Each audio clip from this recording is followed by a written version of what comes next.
के लेक्चर का आगाज करते हैं। लेक्चर 15। आज के लेक्चर में हम क्या सीखने जा रहे हैं। एक तो कल हमने क्लास सीखी थी मेमोरेंडम की। कल कौन सी वाली क्लास सीखी थी?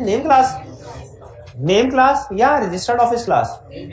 नेम क्लास के जो होम असाइनमेंट थी आज हम डिस्कस करेंगे।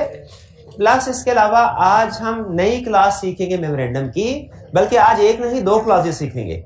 एक रजिस्टर्ड ऑफिस क्लास और दूसरा principal line of business class. आज दो मेमोरेंडम की एक नहीं दो क्लासेस सीखेंगे। कौन कौन सी? मेमोरेंडम ऑफ एसोसिएशन की नेम क्लास कल सीख ली थी, principal line of business class, registered office class और principal line of business class. अच्छा, अब सुन लीजिए। अब चूंकि अब आपकी बुक पब्लिश हो चुकी है तो अब वॉल्यूम 1 के साथ साथ आपकी होम असाइनमेंट में वॉल्यूम 2 के क्वेश्चंस भी होंगे। और वॉल्यूम 2 के क्वेश्चन की तरतीब मेरी क्या होगी सुन लें। जो वॉल्यूम 2 के क्वेश्चन, वॉल्यूम 1 के क्वेश्चन करंट टॉपिक में से होंगे, वॉल्यूम 2 के क्वेश्चन प्रीवियस चैप्टर्स में से होंगे ज्यादातर। प्रीवियस चैप्टर में से क्यों होंगे? ताकि करंट टॉपिक को पढ़ते पढ़ते जो प्रीवियस चैप्टर्स हैं उनकी भी आपकी रिवीजन होती रहे, डेली बेसिस पे थोड़ी बहुत रिवीजन होती रहे, ताकि प्रीवियस कांसेप्ट्स रिफ्रेश रहे, आप भूल ना जाए उनको। 3 क्वेश्चन थे होम असाइनमेंट में। 4A और 4 कह रहा printing private limited wants to change its name to printing and marketing private limited. नाम को चेंज करना चाह रहे हैं। अगर तो प्रिंटिंग प्राइवेट लिमिटेड से प्रिंटिंग लिमिटेड में चेंज होना होता तो हम कहते कि रजिस्ट्रार के अप्रूवल की जरूरत नहीं। हाँ। लेकिन यहां पे अगर आप देखें तो उसका नाम चेंज हो रहा है। प्राइवेट के अलावा भी वर्ड, मार्केटिंग का वर्ड ऐड किया जा रहा है। Under the provisions of Company Act 2017, describe the steps to be followed by PL for changing its name. अच्छा, PL किसको कह रहा है? जब क्वेश्चन के अंदर वो खुद से किसी चीज की एब्रीविएशन यूज कर ले तो आप सॉल्यूशन में भी इसको यूज कर सकते हैं। सॉल्यूशन में भी आप इसको PL के तौर पे यूज कर सकते हैं। पूरा नाम लिखने की जरूरत नहीं है। तो प्रोसीजर और matters to be complied with after change of name. Name change करने के बाद किन मैटर्स को कंप्लाई करना है? सबसे पहले प्रोसीजर बताइए। नेम चेंज करने का प्रोसीजर क्या होगा? सबसे पहले नेम रिजर्व करवाना है रजिस्ट्रार से। कितने दिन के लिए रिजर्व करता है रजिस्ट्रार? 60। फिर इसके बाद नेक्स्ट स्टेप पे कंपनी अपनी जनरल मीटिंग में स्पेशल रेजोल्यूशन पास करेगी नेम को चेंज करने के लिए। फिर इसके बाद रजिस्ट्रार को अप्लाई करना है, उसे अप्रूवल लेनी है। कितने अरसे में? विद इन 30 डेज रजिस्ट्रार को अप्लाई करना है। स्पेशल रेजोल्यूशन पास होने के बाद रजिस्ट्रार को अप्लाई करना है। और अगर डॉक्यूमेंट्स कंप्लीट है रजिस्ट्रार इसके रजिस्ट्रेशन कर देगा। क्या certificate of incorporation new issue होगा? बिल्कुल। नेम चेंज होता है तो नया सर्टिफिकेट ऑफ इनकॉर्पोरेशन दिया जाता है। फिर कह रहे हैं matters to be complied with after the change of name. Name change होने के बाद विद इन 90 डेज तक न्यू नेम के साथ ओल्ड नेम को भी मेंशन करना है 90 डेज तक। और किस जगह पे मेंशन करना है? Outside every place of business plus outside registered office official documents के ऊपर भी। ठीक है, ऑफिशियल डॉक्यूमेंट्स और आउटसाइड एवरी बिजनेस प्लेस। जी 4 में कोई प्रॉब्लम नहीं? आइए चलते हैं इसके बाद। ना क्या 90 डेज वाली बात देखनी है? ये जो कह रहा है ना matters to be complied with after change of name, ये 90 डेज वाली बात ही पूछ रहा है।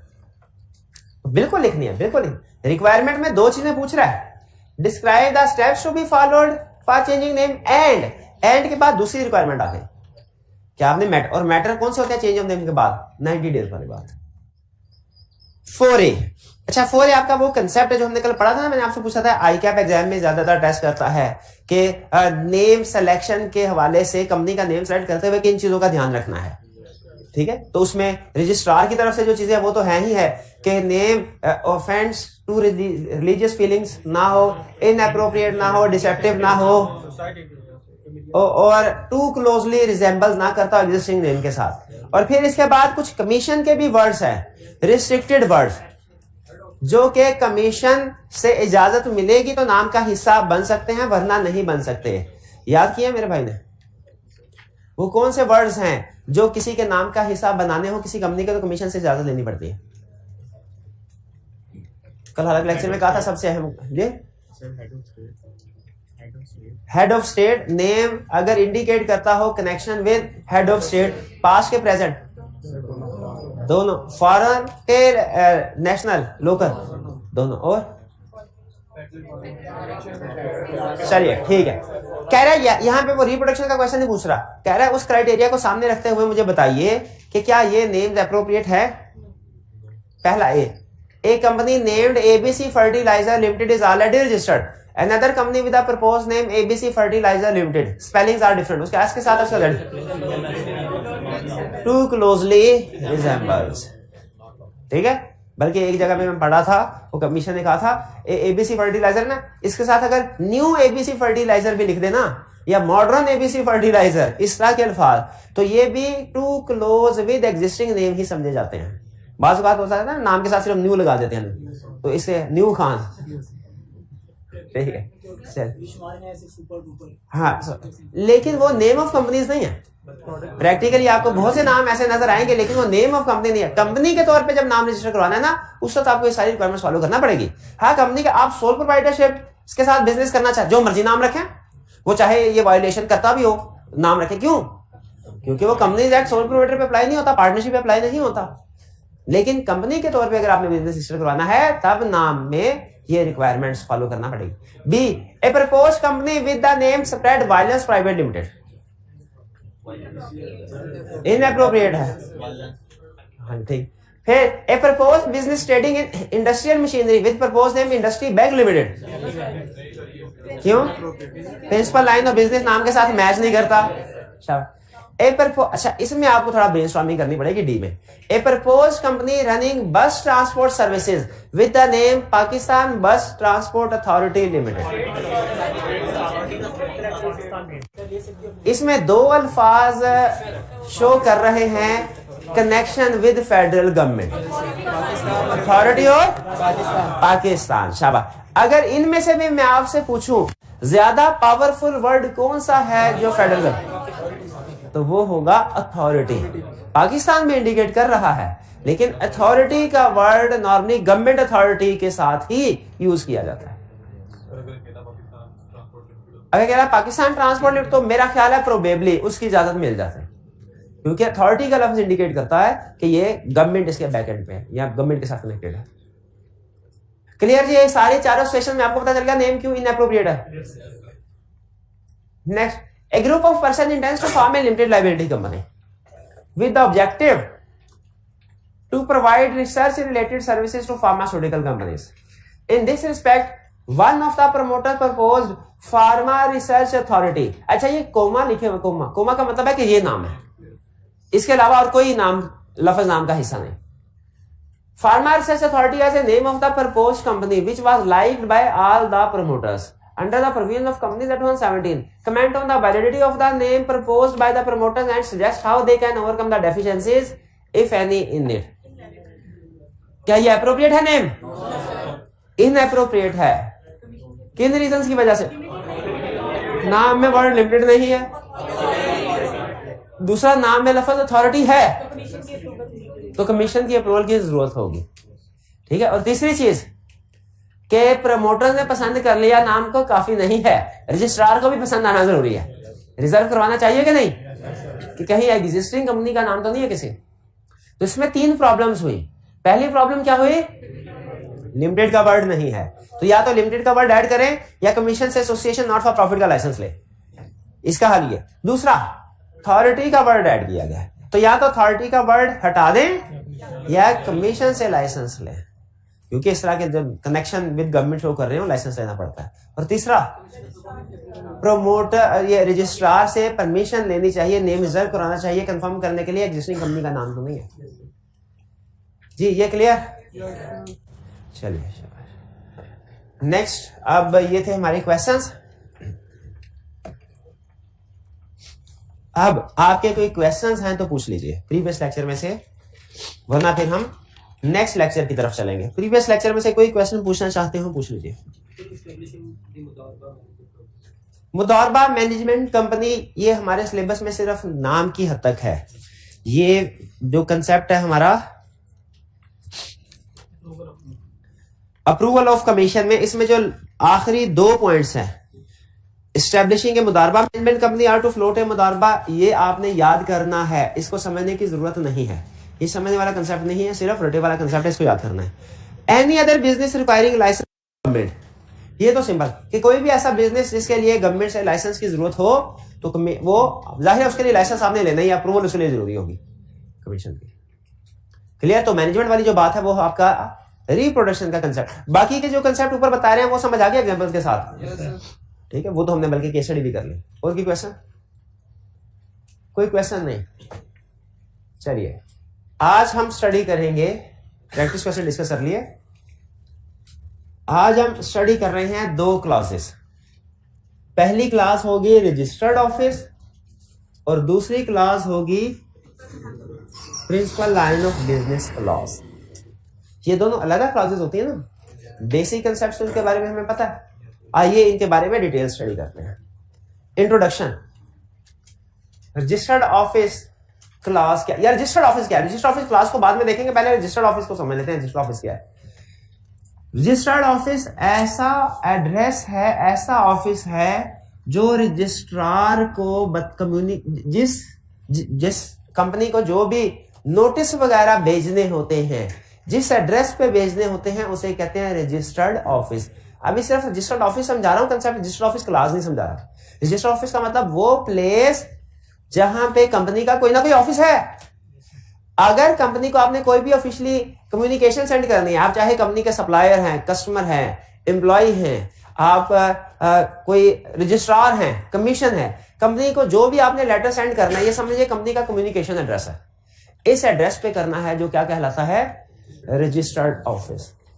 ठीक है, ये लफ्ज रजिस्टर्ड हमें ये बता रहा है कि ये रजिस्ट्रार के पास भी जाके रजिस्टर करवाया जाता है और बाकी लोगों को भी फिर कम्युनिकेट किया जाता है। उसके बाद कंपनी की, आप किसी भी कंपनी की जब एनुअल रिपोर्ट देखेंगे ना, तो उसमें कंपनी का एड्रेस लिखा होता है कि कंपनी किस जगह बात है, वो एड्रेस ये रजिस्टर्ड ऑफिस ही होता है।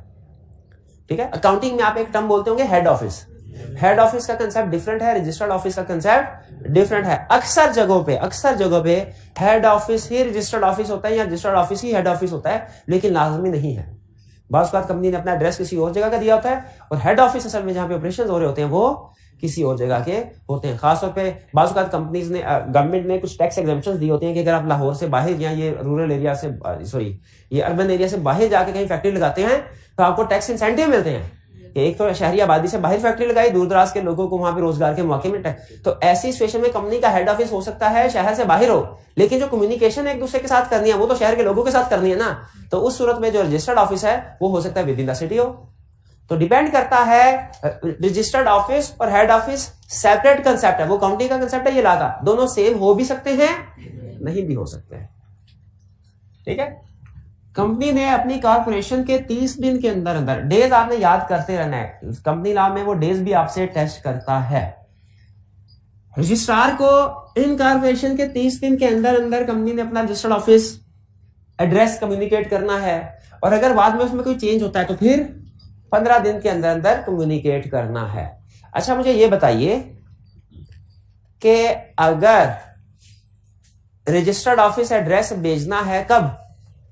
इन कॉर्पोरेशन के 30 दिन के बाद रजिस्ट्रार को। ऐसे है, रजिस्ट्रार सर्टिफिकेट ऑफ इनकॉर्पोरेशन किस एड्रेस पे भेजेगा? हाँ, एड्रेस फॉर कॉरेस्पॉन्डेंस के ऊपर, जो हम जब डॉक्यूमेंट्स रजिस्टर करवा रहे होते हैं तब रजिस्ट्रार को बताते हैं। याद है? ये तो 30 दिन का टाइम है ना, तो इससे पहले जाहिर है सर्टिफिकेट ऑफ इनकॉर्पोरेशन इससे पहले कंपनी को मिलेगा। तो जैसे ही रजिस्टर हुई कोई कंपनी, उसके 30 दिन के अंदर अपना रजिस्टर ऑफिस का एड्रेस बताना है रजिस्ट्रार को। और बाद में क्या चेंज हो सकता है? कंपनी का रजिस्टर्ड ऑफिस चेंज हो सकता है बाद में, बिल्कुल जैसे हम अपना घर चेंज कर सकते हैं तो बिल्कुल चेंज कर सकते हैं। लेकिन क्या वो अब नादरा ऑफिस में जाके रजिस्ट्रेशन करवानी होती है अगर परमानेंट एड्रेस चेंज हो? तो उसी तरह अगर कंपनी अपना रजिस्टर्ड ऑफिस चेंज करती है, कर सकती है, क्या चेंज करती है तो क्या उसे कम्युनिकेट करना पड़ेगा, रजिस्ट्रार को कम्युनिकेट करना है विद इन 15 डेज। ये इंटरेस्टिंग चीज नोट कीजिएगा, पहली दफा बताने के लिए 30 दिन का टाइम है, बाद में अगर चेंज होता है तो चेंज बताने के लिए 15 दिन का टाइम है, 15 डेज और 30 डेज। अच्छा, अब ये जो चेंज होगा ये 3 तरह का हो सकता है। चेंज रजिस्टर ऑफिस चेंज होगा। अब ये केस स्टडी में अगर आपने ये सही टाइप ऑफ चेंज पिक ना किया तो सारा क्वेश्चन गलत हो जाएगा। सुन ले, 3 तरह का। पहला change with in same city, एक ही शहर में एक जगह से दूसरी जगह रजिस्टर्ड ऑफिस चेंज कर लिया, पहला चेंज। दूसरा चेंज विद इन सेम, एक सिटी से दूसरी सिटी लेकिन विद इन सेम प्रोविंस। और तीसरा चेंज क्या है कि रजिस्टर्ड ऑफिस चेंज हो आउट ऑफ प्रोविंस, एक प्रोविंस से दूसरे प्रोविंस। 3 तरह की चेंजेस। फिर से बताइए कितनी तरह की चेंजेस हैं? 3 तरह की चेंजेस। कौन कौन सी? Same city, different city but same province और डिफरेंट। 3 तरह की चेंज फिर से कौन से बताए? सेम सिटी, दूसरा different city but same province, तीसरा डिफरेंट प्रोविंस। ठीक है, अब स्टेप बाय स्टेप इनको डिस्कस करते हैं कैसे होंगे चेंजेस। सबसे छोटा चेंज कौन सा है या सबसे आसान? Same city. सेम सिटी में अगर रजिस्टर्ड ऑफिस चेंज करना है, बोर्ड ऑफ डायरेक्टर्स अपनी मीटिंग में रेजोल्यूशन पास करेंगे, खत्म कहानी। हाँ, board of directors resolution pass करने के बाद एक काम और करेंगे, रजिस्ट्रार को 15 डेज में इत्तला पहुंचानी है कि चेंज। रजिस्ट्रार को तो बताना चाहिए ना, क्यों? उस एड्रेस पे रजिस्ट्रार ने नोटिस इशू करने हैं, ये तो रजिस्ट्रार पुराने एड्रेस पे नोटिस इशू करता है। दूसरा चेंज कौन सा था? अच्छा बताइए, पहले वाले चेंज में क्या मेमोरेंडम की अल्टरेशन की जरूरत है? क्यों? क्योंकि उसमें प्रोविंस लिखा होता है, प्रोविंस सेम है। शाबाश शाबाश शाबाश। अब इसका मतलब दूसरा भी आप समझ लेंगे, बल्कि तीसरा भी समझ लेंगे। दूसरा चेंज क्या है? एक प्रोविंस से एक सिटी से दूसरे सिटी बट सेम प्रोविंस में। इसमें लॉ ये कहता है, अब ये चूंकि थोड़ा ज्यादा बड़ा चेंज है, लॉ कहता है वो एक स्टेप इसमें नया आएगा। क्या? मेंबर्स की स्पेशल रेजोल्यूशन भी पास करनी पड़ेगी। इसके कंप्लीट स्टेप हो जाएंगे अब की बात। Step number 1 board of directors की रेजोल्यूशन पास होगी। स्टेप नंबर 2 स्पेशल रेजोल्यूशन भी पास होगी जनरल मीटिंग में। और स्टेप नंबर 3 रजिस्ट्रार को भी नोटिफाई करना होगा विद इन 15 के 15 डेज, क्योंकि 30 डेज तो फर्स्ट टाइम इनकॉर्पोरेशन में करते हैं। 15 डेज। शाबाश। क्या मेमोरेंडम की अल्टरेशन की जरूरत है? जरूरत नहीं है। क्यों जरूरत नहीं? सेम प्रोविंस है। ये 2 चेंज हो गए। तीसरा चेंज एक प्रोविंस से दूसरे प्रोविंस में, एक प्रोविंस से दूसरे प्रोविंस। अच्छा, ये तीसरा चेंज डिस्कस करने से पहले मैं छोटा सा एक प्रैक्टिकल फिनोमेना आपके साथ शेयर करना चाह रहा हूं। फर्स्ट कीजिए, ये भाईजान जो है ये भी लाहौर में रहते हैं, मैं भी लाहौर में रहता हूं। मैंने इनसे कुछ उधार मांग लिया। मैंने कहा भाई मेरे को तुम ऐसा करो 20,000 रुपये उधार दे दो। इसने कहा ठीक है। 20,000 मुझे उधार दे दिया। ठीक है, अब मैंने इसे वादा किया था ईद के बाद जैसे ही सैलरी मिलेगी मैं रीपे कर दूंगा। अब ईद के बाद मैंने इसको उधार वापस नहीं किया। क्या करेगा? ये फौरी तौर पे मुझे फोन करेगा। मैं फोन अटेंड नहीं कर रहा, इसका जो असूल होता है उधार वापसी का ब्लॉक कर दिया। क्या करे? मेरे घर पहुंच जाएगा। ऐसे ही है उधर शोर, 1-2 दफा वैसे ही कहेगा मैं मिलने आया हूं, तीसरी चौथी दफा जरा थोड़ा शोर मचा देगा उधर। तो इस सिचुएशन से बचने के लिए मैं क्या करूंगा? हाँ जी, मैं घर बिल्कुल, लेकिन मैं घर चेंज करना है तो उससे पहले मैं सिर्फ एक बंदे से नहीं, फिर अलग-अलग पूरी क्लास से 20,000 मांगूंगा। 20,000 के लिए घर थोड़ी कि 2-4 लाख अमाउंट बन जाता। उसके बाद मैं चला जाऊंगा सक्खर। अब क्या ये भाईजान मुझे फोन नहीं कर सकते हैं? अब आ नहीं सकते, क्योंकि जैसे ही उधर 2 चक्कर भी इनके लग गए ना 20,000 इनका पूरा हो जाएगा। ऐसा ही है। और फिर वहां पे मैं चाहे फिर आके कह दूंगा सर अगली दफा आपको कंफर्म पेमेंट मिल जाएगी। क्या ये उस दूसरे प्रोविंस में बार बार आ सकते हैं? तो मोस्ट प्रोबेबली ये अपने पैसे पे सब्र करके बैठ जाएंगे। इनका बैड डेट हो गया। क्या ऐसा हो सकता है? क्या ऐसा होना चाहिए? नहीं होना चाहिए। सिमिलर सिचुएशन अराइज होती है जब कोई कंपनी अपने मेंबर से या अपने क्रेडिटर से इन्वेस्टमेंट लेती है या लोन लेती है या कुछ उधार माल लिया होता है, और वो एक दिन अचानक पता चले जो कंपनी अब लाहौर में थी अब लाहौर में नहीं, ये सक्खर शिफ्ट हो गई, कराची शिफ्ट हो गई। कोई बड़ा अगर क्रेडिटर हुआ, कोई बड़ा अगर मेंबर हो, वो शायद उसका उधर भी कोई कनेक्शन होगा, वो तो हमें अप्रोच कर सकता है ज्यादातर मेंबर्स या ज्यादातर क्रेडिटर्स अप्रोच नहीं कर सकेंगे। एग्री करते हैं इस बात से? तो इन क्रेडिटर्स का जिन्होंने उधार दिया है, क्या इनके इंटरेस्ट को प्रोटेक्ट करने की जरूरत है? सिर्फ इस सिंगल पर्पज के लिए इसको सामने रखते हुए एक स्पेशल प्रोविजन ऐड की गई कि जब एक प्रोविंस से दूसरे प्रोविंस में कंपनी का रजिस्टर्ड ऑफिस शिफ्ट होने लगेगा तो उसने कमीशन से परमिशन लेनी है।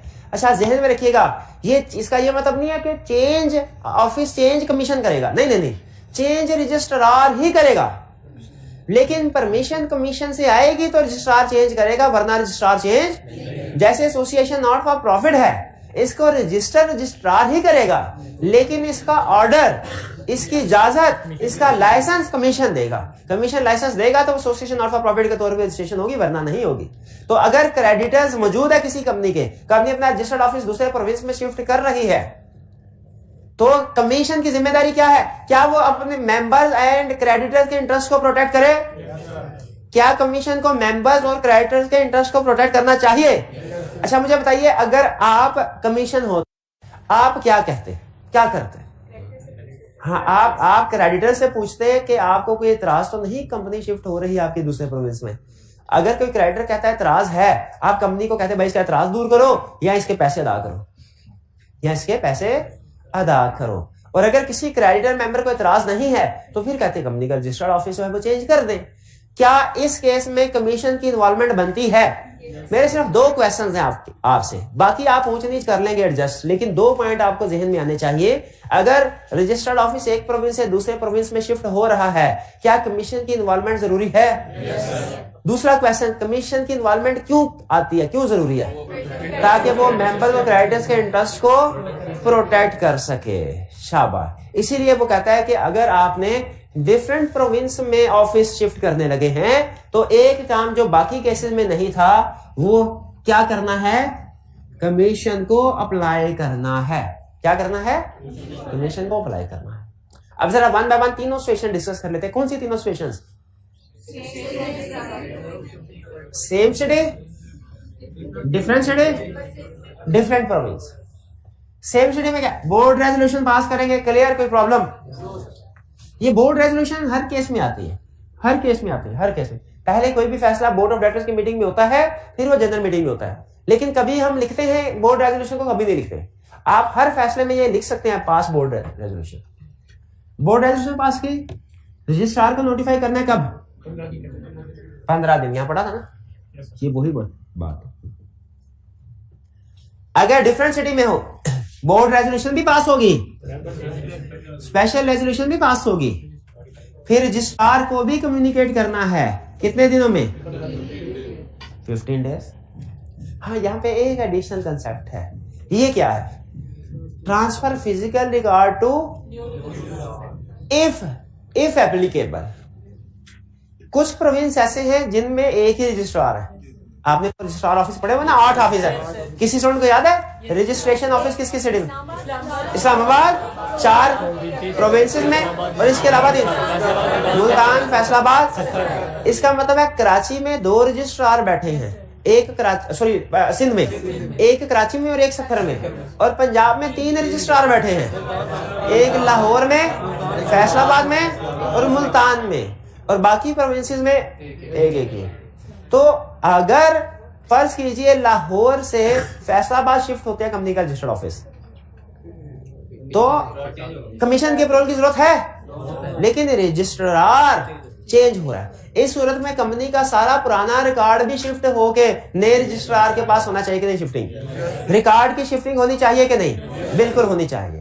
तो इसीलिए उसने कहा कि अगर shifted to jurisdiction of another registrar, तो फिर आपने फिजिकल रिकॉर्ड को भी ट्रांसफर करना है। ठीक है, अब जरा कंसेप्ट सुनिए। इस केस में यह नहीं लिखा हुआ था कि फिजिकल रिकॉर्ड ट्रांसफर करो न्यू रजिस्ट्रार को। क्यों नहीं लिखा हुआ था? अगर रजिस्ट्रार चेंज, इसमें रजिस्ट्रार चेंज ही नहीं होता। इसमें लिखा हुआ है, लेकिन इफ के साथ लिखा हुआ है। क्यों? क्योंकि बाज़ औक़ात सिटी चेंज करेंगे तो रजिस्ट्रार चेंज होगा, बाज़ औक़ात नहीं होगा। लाहौर से शेखुपुरा शिफ्ट कर लें तो सेम होगा, रजिस्ट्रार चेंज नहीं होगा। कभी होगा तो कभी अगर हो। इस केस में गैस कीजिए क्या होगा?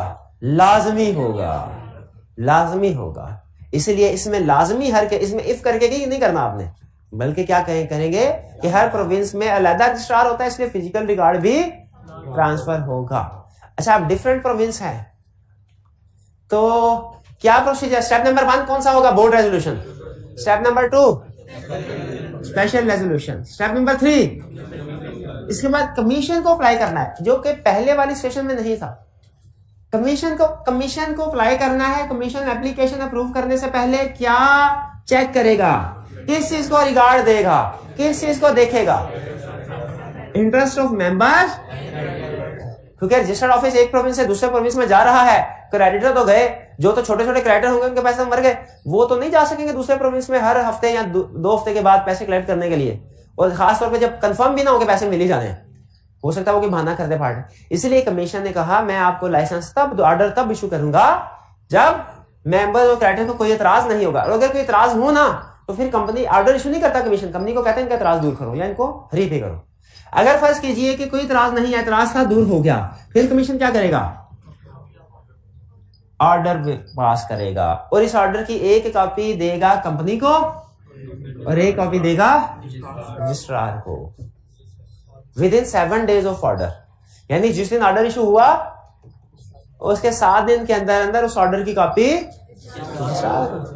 लीगल केसेस में भी शायद ऐसे होता है ना कि जब कोर्ट ऑर्डर इशू करती है उसके कुछ अरसे में जो पार्टीज होती हैं उनको उस ऑर्डर की कॉपी सेंड की 30 डेज, मुझे कंफर्म नहीं किया कितना टाइम पीरियड है, वो जाहिर उनका अपना लीगल प्रोसीडिंग होगी। उसी तरह कमीशन ने जब ऑर्डर इशू किया, क्या इसकी कॉपी पार्टीज को सेंड करनी चाहिए? और पार्टीज कौन कौन सी हैं? कंपनी और रजिस्ट्रार।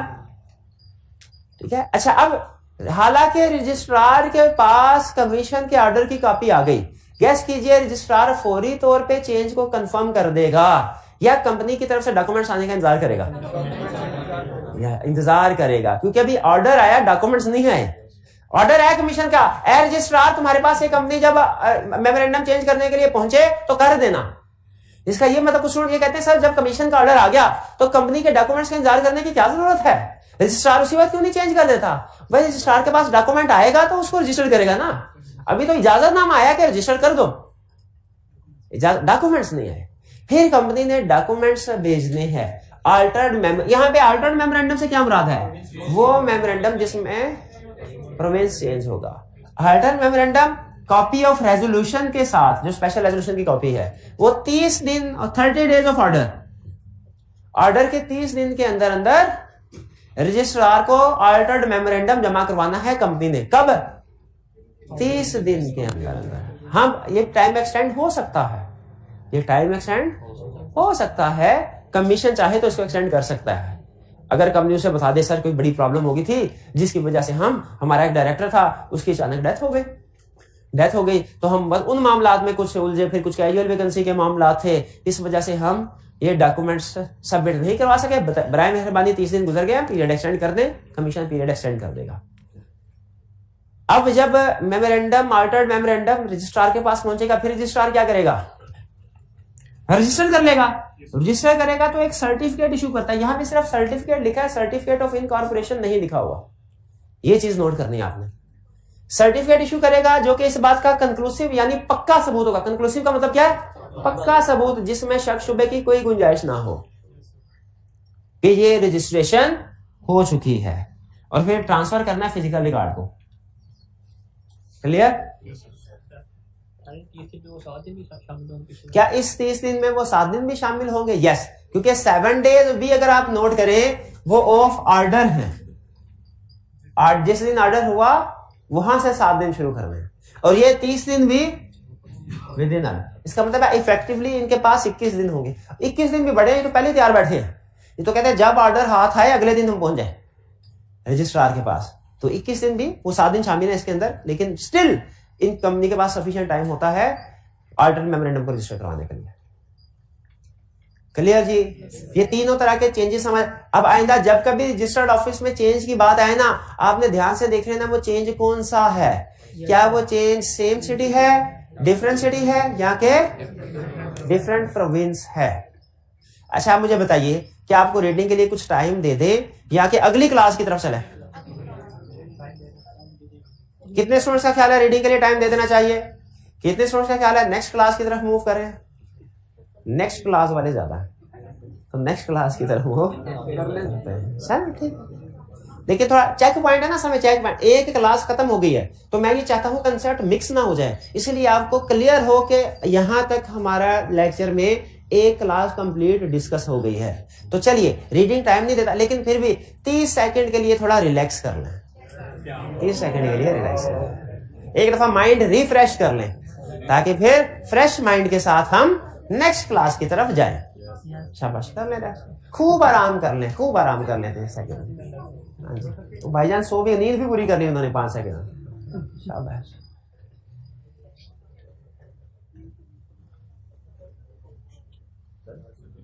जी,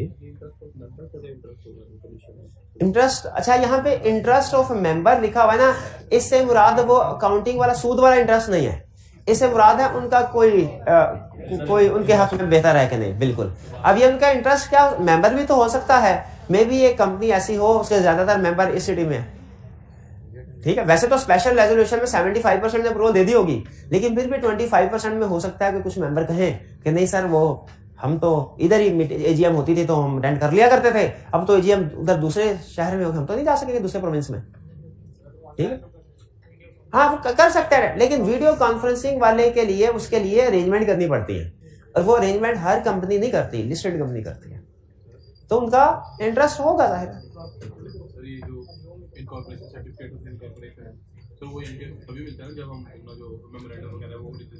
इनका क्वेश्चन ये है, आपने बताया गलत, कि सर्टिफिकेट ऑफ इनकॉर्पोरेशन तब मिलता है जब हम मेमोरेंडम को चेंज करते हैं। ये कंसेप्ट गलत है। कैसे गलत है? सर्टिफिकेट ऑफ इनकॉर्पोरेशन तब मिलता है जब नेम क्लास को चेंज करते हैं। नेम क्लास के अलावा बाकी क्लासेस चेंज करें, सर्टिफिकेट तो मिलेगा रजिस्ट्रेशन का कि उन्होंने चेंज रजिस्टर कर लिया, सर्टिफिकेट ऑफ इनकॉर्पोरेशन नहीं मिलेगा। हाँ जी, हाँ, फर्स्ट टाइम की अगर बात करें तो बिल्कुल first time certificate of incorporation तब मिलेगा जब मेमोरेंडम और आर्टिकल रजिस्टर हो जाएंगे। बिल्कुल। क्या उसमें रजिस्टर ऑफिस क्लास होगी? यस, रजिस्टर ऑफिस क्लास होगी। यहाँ पे वो फिर 30 डेज वाली बात क्यों लिखी हुई है? जो स्टूडेंट इस सवाल का जवाब देगा उसको 500 50 वाला किधर है यार, ऐसे ना करें। चले 100 पे क्वेश्चन सुन लीजिए। क्वेश्चन इनका ये है कि जब कंपनी अपना मेमोरेंडम और आर्टिकल रजिस्टर करवाती है, सर्टिफिकेट ऑफ इनकॉर्पोरेशन तब मिलता है।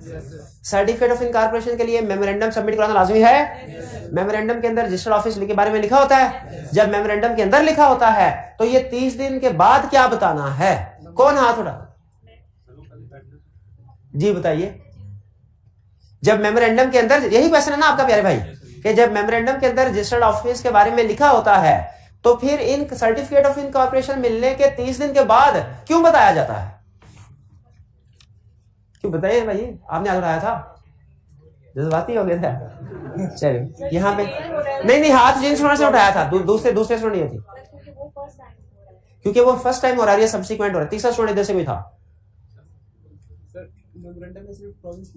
मेमोरेंडम में शाबाश सिर्फ प्रोविंस लिखा होता है, जबकि रजिस्टर्ड ऑफिस जो बाद में हम कम्युनिकेट करते हैं, ये कंप्लीट एड्रेस कम्युनिकेट करते हैं जिसमें नोटिस सेंड किए जाएंगे। तो सिर्फ प्रोविंस जो है, जब मेमोरेंडम हम देते हैं तो वो सिर्फ प्रोविंस के बारे में बताते हैं कि किस प्रोविंस में रजिस्टर्ड ऑफिस होगा, एग्जैक्टली किस शहर, किस सड़क पे, कौन सा उसका मकान नंबर, घर नंबर, उसका दुकान नंबर होगा। ये सारी डिटेल कहां पे? 30 दिन के अंदर। ये बाद में इनकॉर्पोरेशन के बाद देते हैं। ये बात समझ आ गई कंसेप्ट? चलिए अब चलते हैं हम अपने नेक्स्ट क्लास की तरफ, जो है principal line of business class. Principal line of business class क्या है? Principal line of business class क्या कंपनी की मेजर एक्टिविटी, मेजर ऑपरेशंस क्या होंगे? क्या होंगे?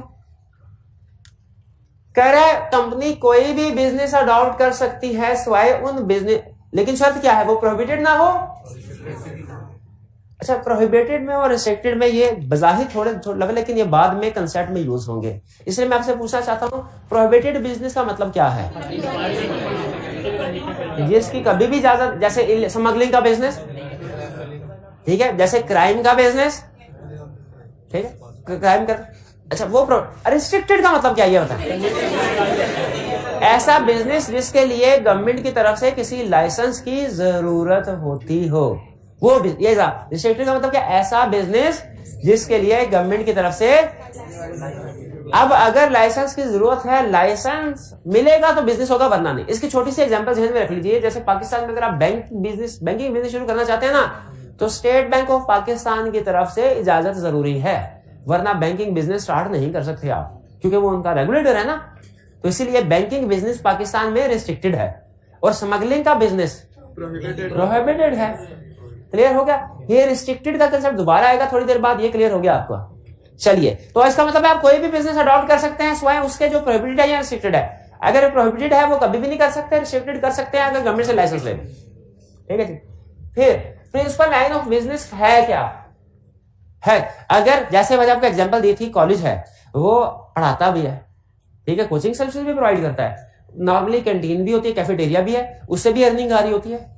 ठीक है, बाजू का तो मोटरसाइकिल स्टैंड में भी फीस कलेक्ट कर रहे होते हैं, उससे भी अर्निंग आ रही होती है। तो बिजनेस तो बहुत से हैं, प्रिंसिपल लाइन ऑफ बिजनेस कौन सा कैसे पता चलेगा?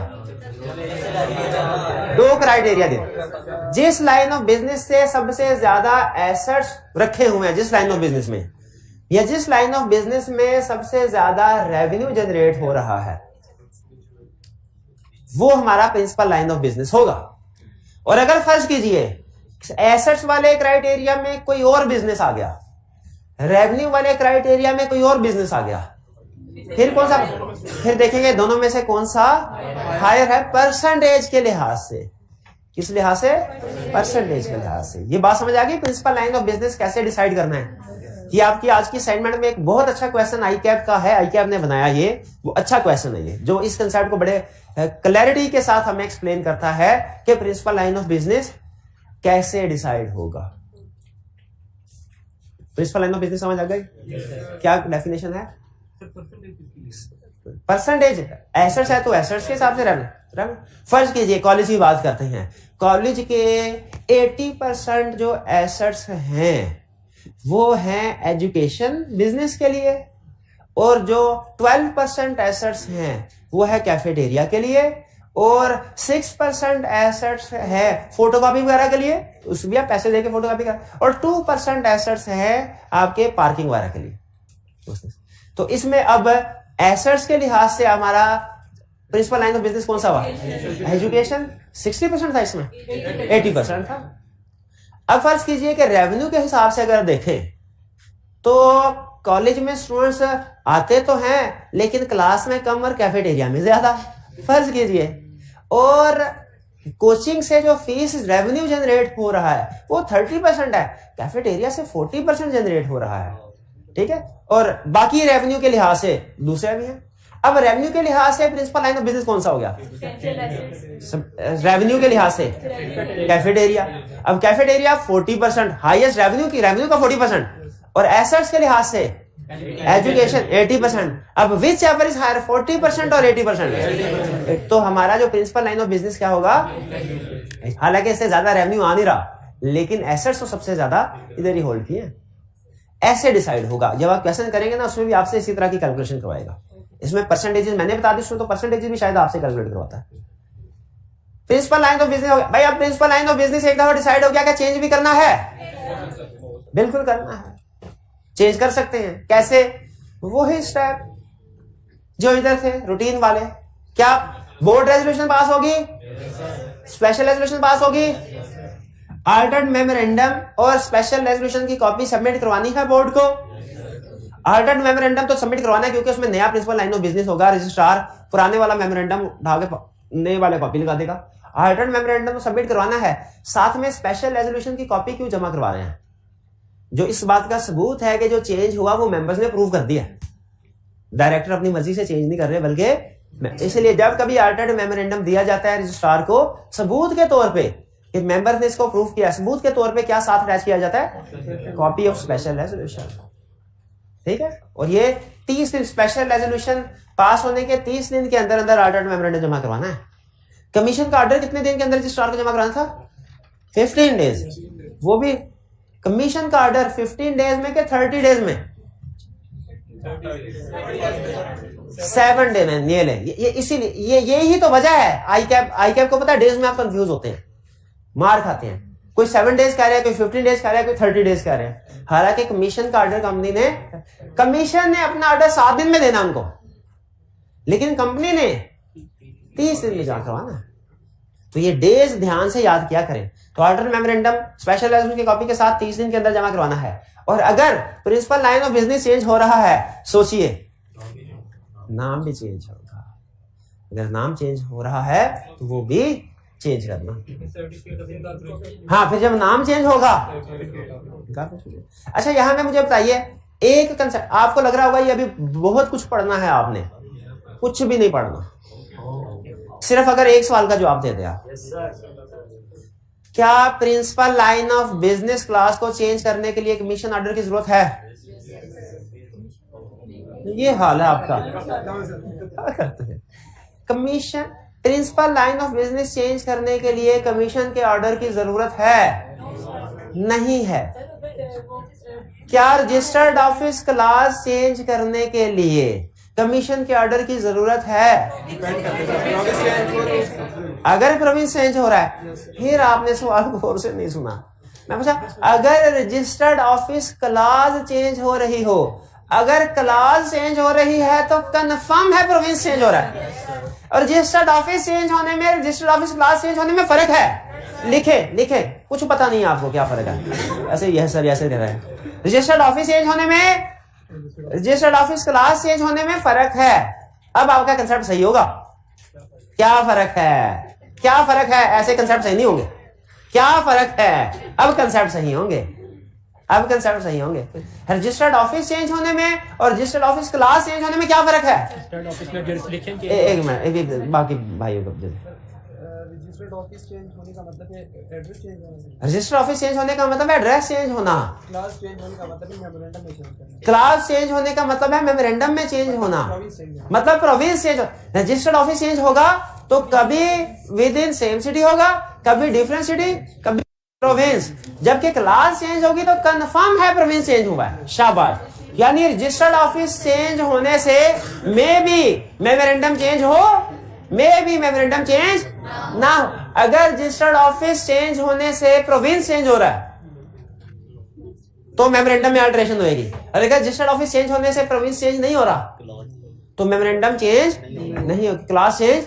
ये बात समझ आ रही है? रजिस्टर्ड ऑफिस चेंज होने से क्लास चेंज, क्लास चेंज होने का मतलब कंफर्म है डिफरेंट प्रोविंस में गया ऑफिस। ठीक है।